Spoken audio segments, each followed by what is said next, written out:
యోహాను సువార్త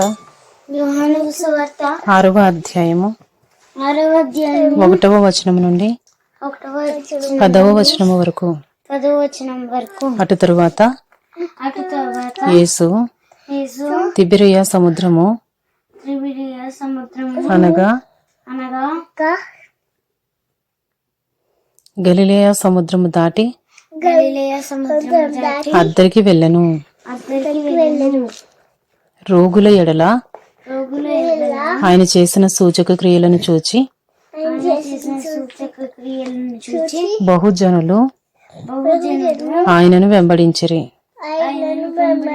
యేసు కొండ ఎక్కి అక్కడ తన శిష్యులతో కూడా కూర్చుండెను. అప్పుడు పస్కాను యూదుల పండుగ సమీపించెను.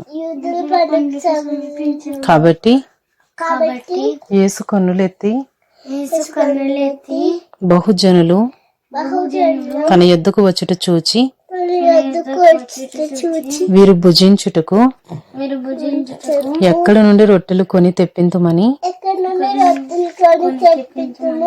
ఫిలిప్పును అడిగాను గాని ఏమి చేయనయ్యుండెనో తానే ఎరిగి ఉండి అతనిని పరీక్షించుటకు అలాగడిగాను. అందుకు ఫిలిప్పు వారిలో ప్రతి వాడును కొంచెము కొంచెము పుచ్చుకొనుటకైనను 200 దేనారముల రొట్టెలు చాలవని ఆయనతో చెప్పెను. ఆయన శిష్యులలో ఒకడు అనగా సీమోను పేతురు సహోదరుడైన ఆంద్రెయ అక్కడ ఉన్న ఒక చిన్నవాని యొద్ద 5 యవల రొట్టెలు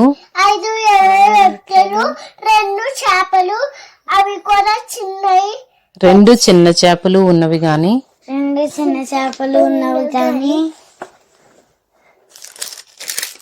ఇంతమందికి ఇది ఏమాత్రమని ఆయనతో అనగా యేసు జనులను కూర్చుండబెట్టుడని చెప్పాను.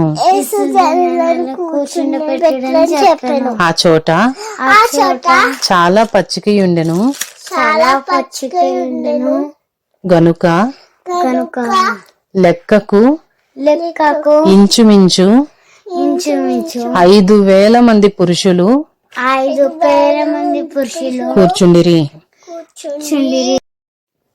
యోహాను సువార్త 6వ అధ్యాయము 11వ వచనం నుండి 20వ వచనం వరకు.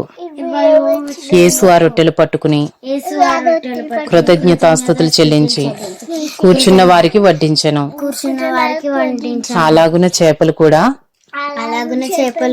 వారికి ఇష్టమైనంత తన మట్టుకు వడ్డించెను.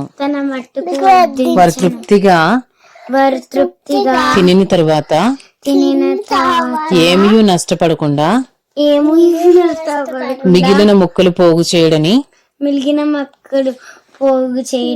తన శిష్యులతో చెప్పెను.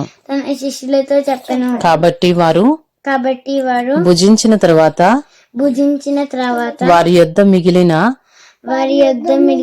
5 యవల రొట్టెల ముక్కలు పోగు చేసి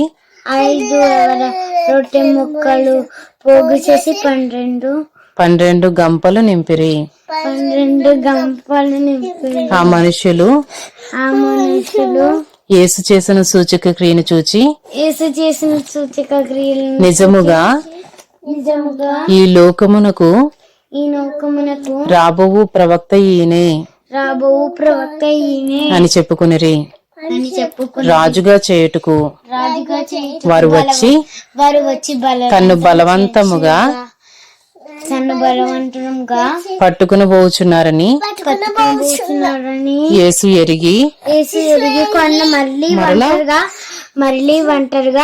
కొండ ఎక్కెను. మరలా కొండకు ఒంటరిగా వెళ్ళెను.